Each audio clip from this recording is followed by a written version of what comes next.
네, 오늘 본문은 지난주 날 때부터 소경된 자의 이야기가 계속되는 것인데요. 눈을 뜬 후에도 이 청년의 인생에 계속 드라마가 이어집니다. 눈을 뜨게 됐다는 이 큰 기적 후에 어떤 일이 일어나냐면은 동네 사람들이 와서 막 놀래서 묻습니다. 어떻게 보게 되었냐고. 그래서 예수님께서 눈에 진흙을 바르고 그 다음에 시키는 대로 내가 실로암에 가서 씻었더니 보게 됐다라고 이렇게 대답을 합니다. 사람들이 너무 신기해하면서 이제 이 사람을 바리새인들 앞에 데려옵니다. 그래서 바리새인들이 또 어떻게 눈을 뜨게 됐냐고 묻고 이 사람이 소경이었던 게 확실하냐고 체크를 하고 그러니까 또 똑같은 대답을 합니다. 태어날 때부터 소경이었던 사람이 눈을 뜬 게 도무지 믿어지지가 않는 것이죠. 이제 거기서부터 오늘 본문이 시작되는 건데요. 이제 한번 읽어보겠습니다. 여기서 그들이라고 하는 것은 바리새인들을 말하는 것이고 또 이 눈을 뜬 청년과 이 바리새인들과의 대화가 오늘 본문의 내용입니다. 제가 먼저 읽고 우리 교독하겠습니다. 이에 그들이 맹인이었던 사람을 두 번째 불러 이르되 너는 하나님께 영광을 돌리라. 우리는 이 사람이 죄인인 줄 아노라.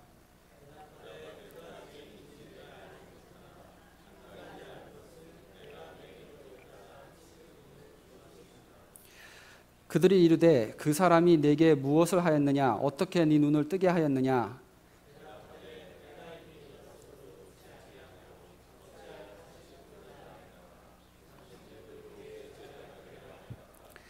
그들이 욕하여 이르되 너는 그의 제자이나 우리는 모세의 제자라.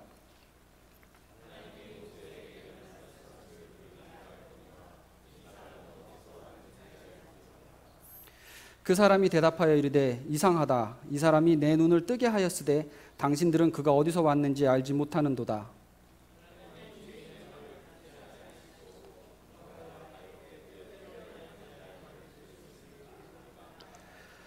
창세 이후로 맹인으로 난 자의 눈을 뜨게 하였다 함을 듣지 못하였으니 이 사람이 하나님께로부터. 그들이 대답하여 이르되 네가 온전히 죄 가운데서 나서 우리를 가르치느냐 하고 이에 쫓아내어 보내니라.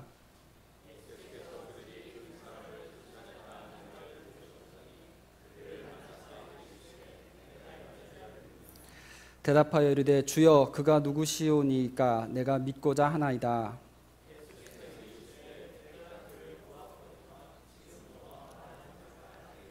함께 읽습니다. 이르되 주여 내가 믿나이다 하고 절하는지라.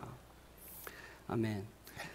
네, 지난주에 예수를 만나서 눈을 뜨고 평생 맺혔던 한을 풀었던 이 소경이 오늘은 그 간증 때문에 유대 지도자들한테 욕을 먹고 회당에서 쫓겨나는 사건입니다. 그러고 난 다음에 예수님을 다시 한번 더 만나게 되죠. 오늘 이 소경이었던 사람이 눈을 뜬 후에 겪었던 이 사건을 자세히 보면서 핍박을 통해서 더 분명해지는 믿음, 핍박을 통해서 더 분명해지는 믿음에 대해서 우리 함께 생각해 보기를 원합니다.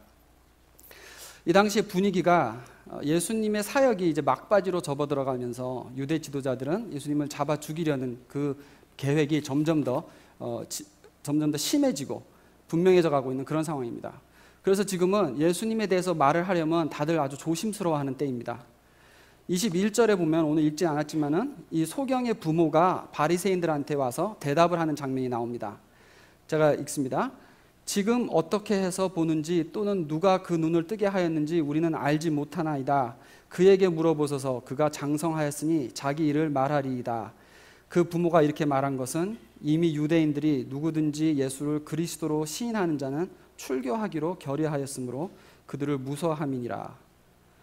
그러니까 지금까지는 그냥 믿고 싶은 사람은 믿고 믿기 싫은 사람은 안 믿고 이런 상황이었다면은 이제부터는 예수를 믿으면은 자기 신변이 위험해질 수도 있는 그런 상황이 시작된 것입니다.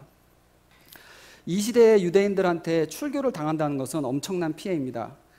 이때 유대인들은 회당에서 안식일마다 모여서 유대인들이 그 구약의 말씀을 함께 모여서 읽고 또 유대교의 가르침을 서로 나누고 배우고 외우고 또 주중에도 이 회당에 와서 유대인들끼리 서로 교제를 하고 또 사무적인 일도 처리하면서 그렇게 모든 사회 기능이 이루어지던 생활의 중심지 같은 곳이 회당이었습니다. 그런데 회당에서 지금 쫓겨나게 된 것이죠. 게다가 이 사람은 성인이 되도록 소경이었으니까는 글 공부를 했을 리도 없고 먹고 살 만한 어떤 기술을 배웠던 사람도 아닙니다. 그런데 지금 사회에서 완전히 배척을 당하게 되는 것입니다. 유대인으로서 회당에 들어가지도 못하고 유대교에 대해서 배우지도 못하고 이렇게 된다는 것은 완전히 그 사회에서 이제 배제된 그러한 삶을 시작해야 되는 것이죠. 근데 왜 그렇게 됐냐? 담대하게 옳은 소리를 해가면서 바리새인들 앞에서 예수님을 변호했다는 이유로. 자, 아직까지 아무도 이렇게 담대하게 예수님을 변호했던 사람이 없었습니다. 아마 제 생각에는 이 사람이 인류 역사상 처음으로 예수님 때문에 핍박을 받은 사람이 아닐까 싶습니다. 그동안 예수님께서 많은 병자들을 고치셨고 또 그 결과로 인생이 완전히 변화받은 사람들은 여러 명 있었지만은 그 누구도 아직 예수님 편을 들다가 고생을 하게 된 사람은 없었던 것입니다. 근데 이 평생에 지금 소경으로 이렇게 살았던 사람이, 사람들의 멸시를 다 받으면서 살았던 이 무식한 거지가 바리새인들 앞에서 그 당시에 지도자였고 최고 지식인이었던 이 사람들한테 지금 따지고 있는 것입니다. 엄청난 용기죠.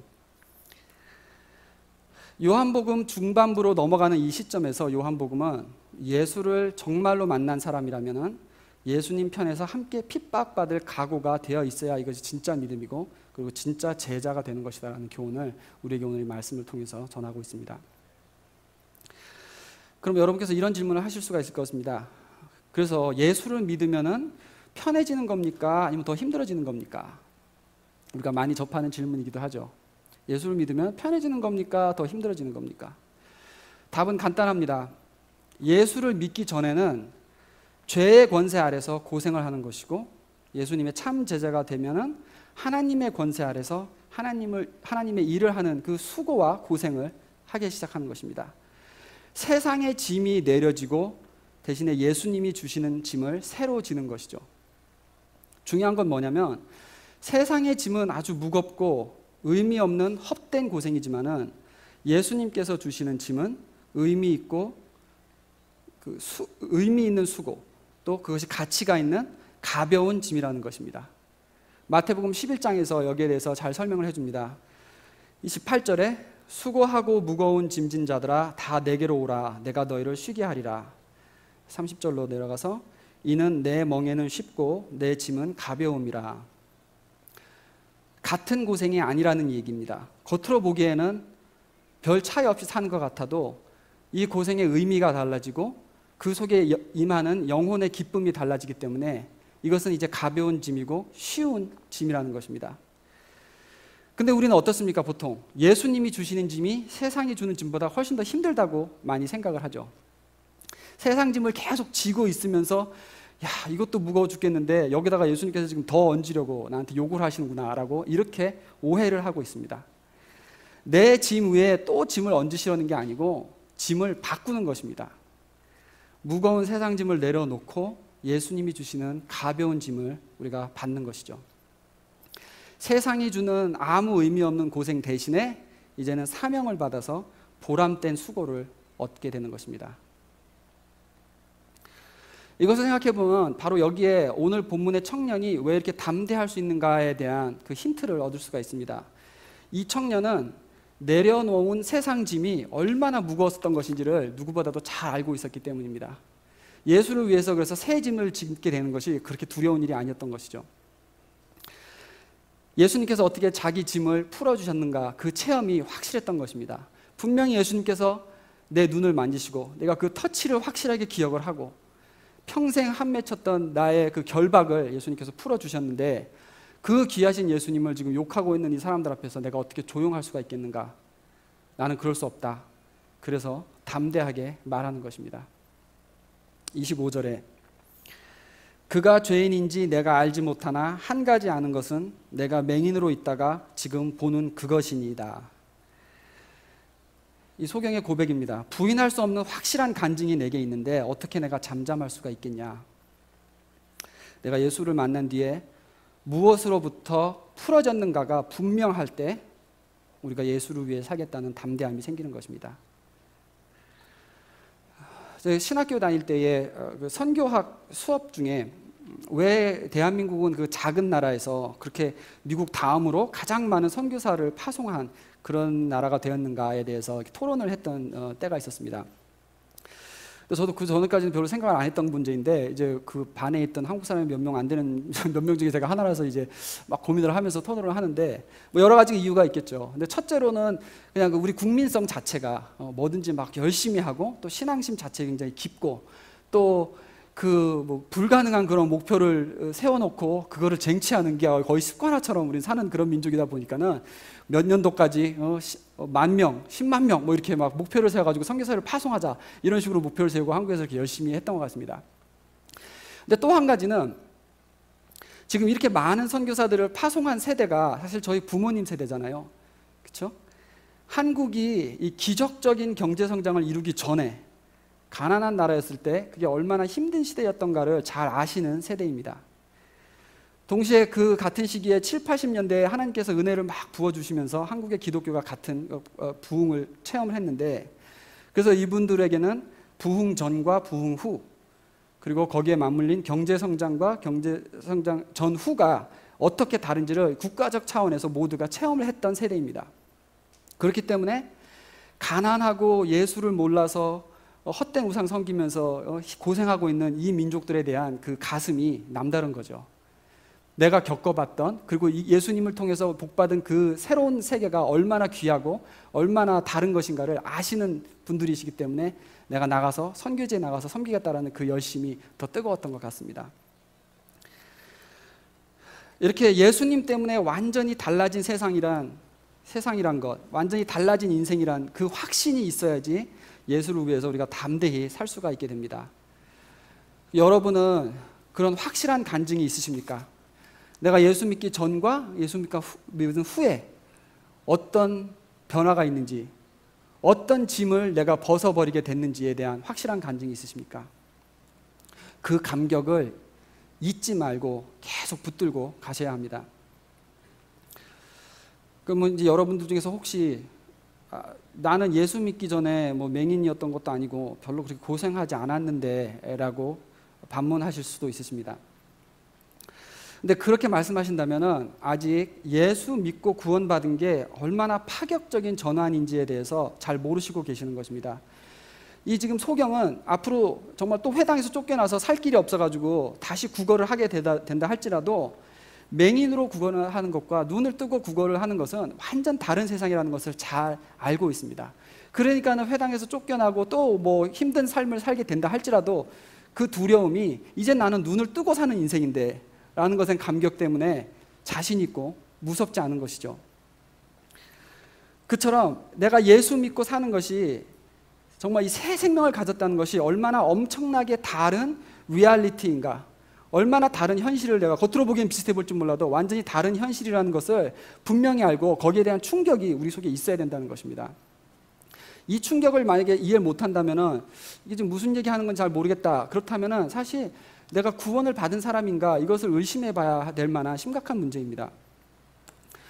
그냥 하나님을 막연하게 믿는 사람과 분명하게 예수 믿고 구원을 받은 크리스찬의 차이점에 대해서 노스캐롤라이나에 있는 J.D. 그리어라는 목사님께서 이런 식으로 표현을 하십니다.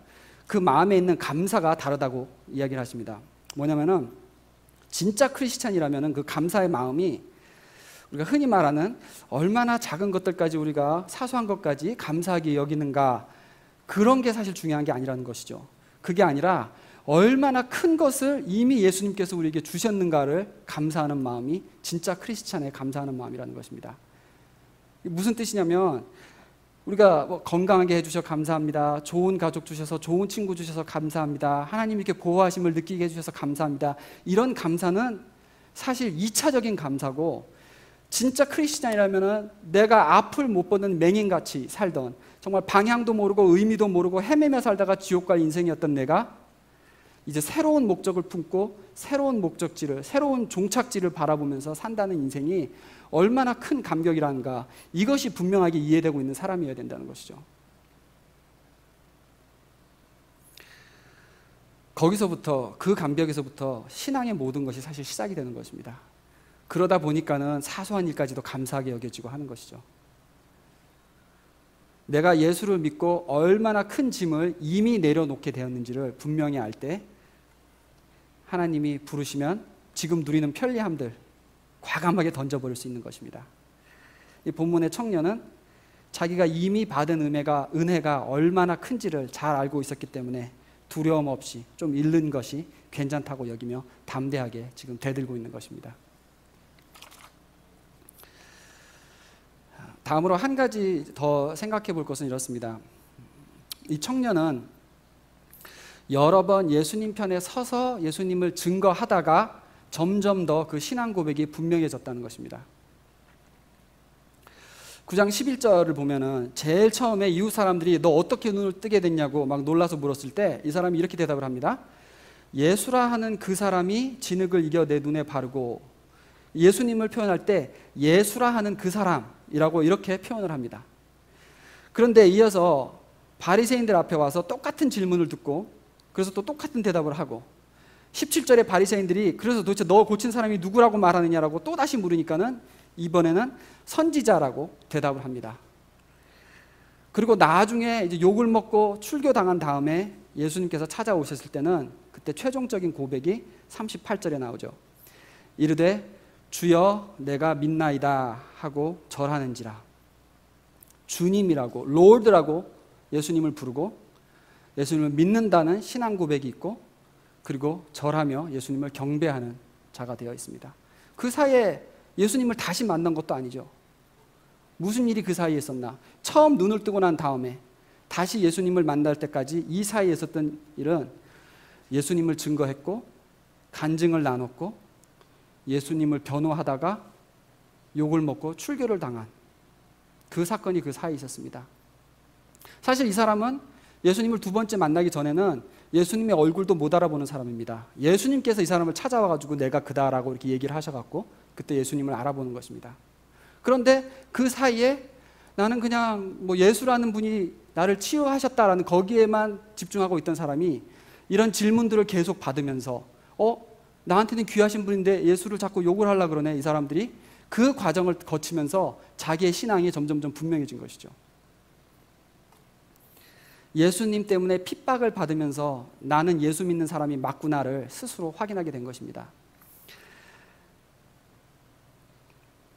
바리새인들은 계속해서 예수를 죄인이다, 어디서 왔는지 우리는 모르는 사람이다, 우리는 모세의 제자지 그 사람이 제자가 아니다 라고 이렇게 말할 때마다 이 사람은 거기에 반박해서 예수는 죄인이 아니다, 하나님으로부터 온 사람이 분명하다, 나는 예수의 제자다라고 점점 더 확실하게 선택하게 됐다는 것입니다.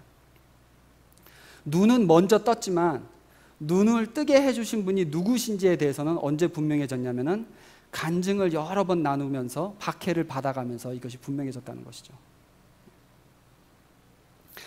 여러분 혹시 예수 믿고 살면서 때로는 내가 정말 예수 믿는 거 맞나? 내가 예수 안 믿는 사람들하고 도대체 뭐가 다르지? 내 믿음이 진짜인가? 이런 고민을 해보신 적이 있으십니까? 그렇다면은 그 답을 확인하는 방법은 내가 예수님 때문에 나한테 불리해 보이는 선택을 한 적이 있는가? 그 질문을 한번 해보시기 바랍니다. 내가 예수님 때문에 더 양심적인 선택을 해야 했고 그래서 손해를 받고, 또 내가 크리스찬이기 때문에 편법 안 쓰고 정석대로 살려다가 더 고생한 적이 있는가? 우리가 정말 크리스찬이라면은 매일 우리는 이렇게 편리함을 버리고 쉬운 길을 버리고 대신 좀 어리석어 보이는 길, 사람들의 조롱을 받을 만한 길, 손해보는 길을 택하면서 살아가는 것이 그게 정상입니다. 진짜 크리스찬이라면. 오늘 이 본문의 청년이 예수님 때문에 박해를 당했던 그 첫 번째 사람으로 시작을 했지만은 그 이후에 사도행전에 보면은 바울도 그랬고 예수님 제자들도 그랬고 초대교회의 모든 성도들이 그랬고 또 2000년 동안 기독교를 우리 세대까지 계속 전하고 이어준 모든 참된 그리스도인들의 삶이 그러했었습니다. 계속해서 예수님 때문에 불편한 길을 선택한 사람들이 신앙을 지금까지 전수해 온 것입니다.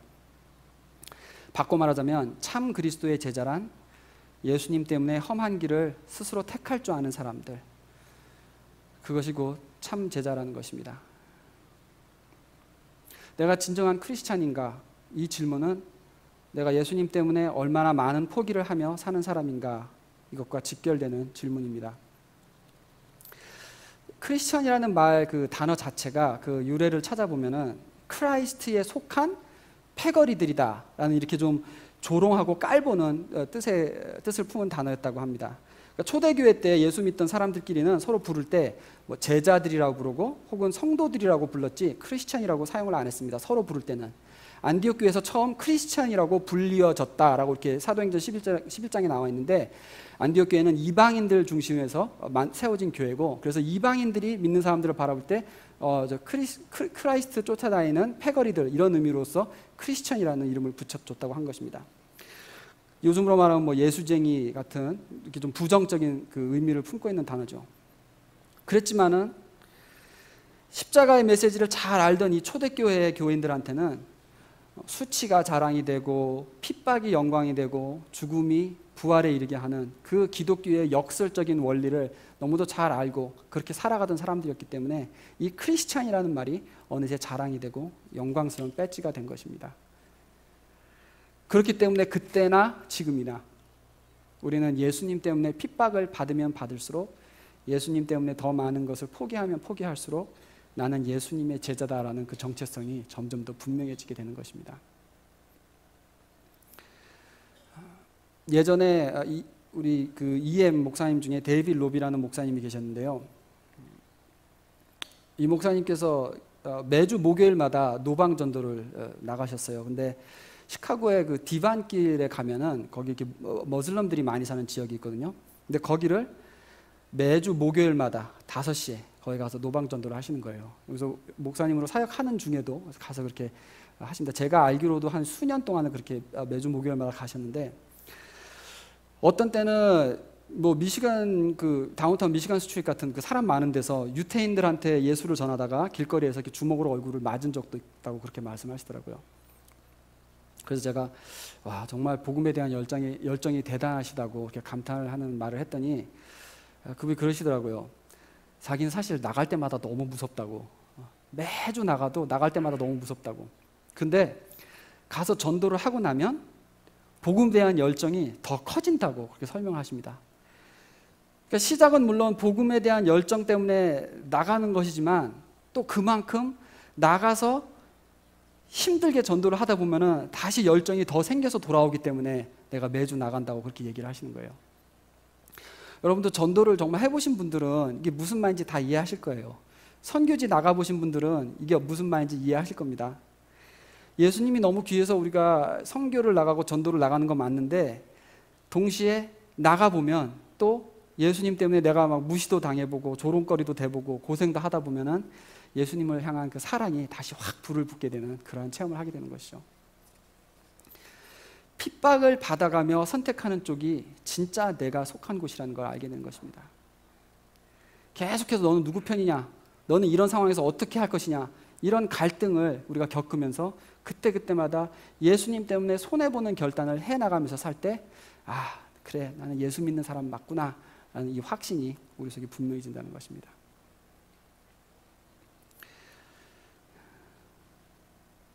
한 가지만 더 나누고 오늘 말씀을 마치겠습니다. 이집트에는 지금 한 90%가 머슬람 민족이거든요. 근데 그 중에 나머지 10%가 크리스찬이라고 합니다. 근데 이집트에 사는 그 기독교인들은 아주 노골적인 차별을 정말 오랜 세월 동안 받으면서 살아온 그런 크리스찬입니다. 캅틱 크리스찬이라고 이렇게 얘기를 하는데, 쭉 그 전통을 따라 올라가 보면은 그 정말 예수님 시대까지 그 이어진 신약 시대에서 전도를 받아가지고 그 믿음을 그때부터 지금까지 쭉 지켜왔던 그런 사람들입니다. 아마 기원전 600년, 700년 후부터는 기원 후 700년부터서는 무슬람 지역으로 변했지만은 지금까지 계속 그 신앙을 지켜온 사람들이죠. 근데 노골적인 그 차별 대우를 받으면서 사는 크리스찬들인데, 뭐 예를 들어서 막 인류대학, 좋은 대학에서 학위를 따서 나온다 할지라도 크리스찬이면은 공무원 자리를 아예 주지 않는, 아예 일자리를 주지를 못한다고 합니다. 그리고 그 프라이빗 섹터, 민간 부문이라 그러나요, 한국말로? 거기에서도 자리를 얻는 게 너무너무 힘든 것이죠. 그래서 다 그냥 노동직이나 아주 가난한 일을 하고 살고 그러는데, 그런 환경이지만은 이 크리스찬 신앙은 버리지 않고 그리고 지켜가면서 살아가는 사람들입니다.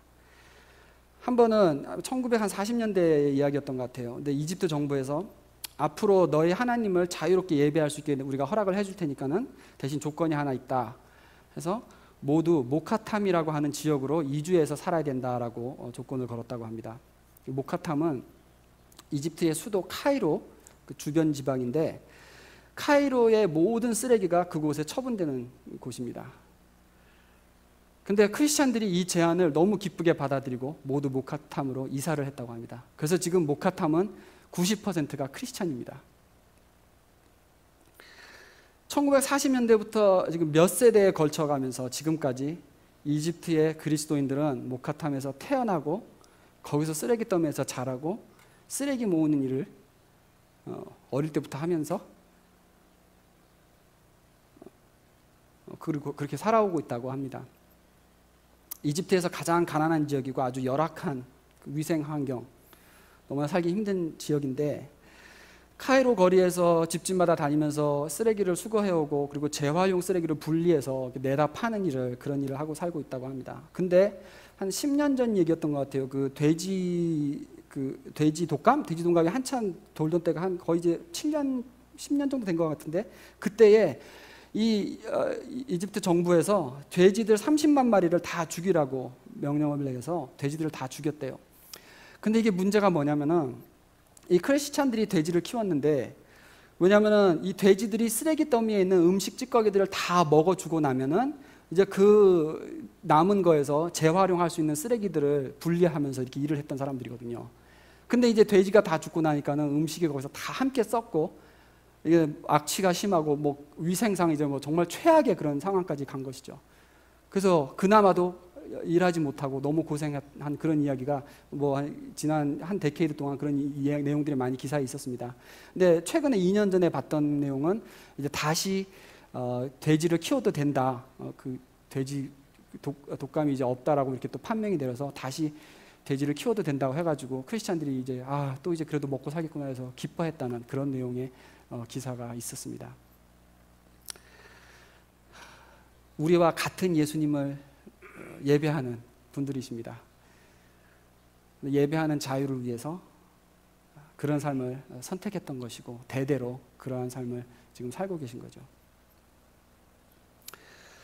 우리 지난 목요 기도 모임 때에 참 아름답게도 우리 공통된 그 기도 제목의 공통 분모가 하나님의 뜻을 알기 원하고 하나님의 뜻을 분별하기 원하는 그러한 마음들이 우리 가운데 많이 있었습니다.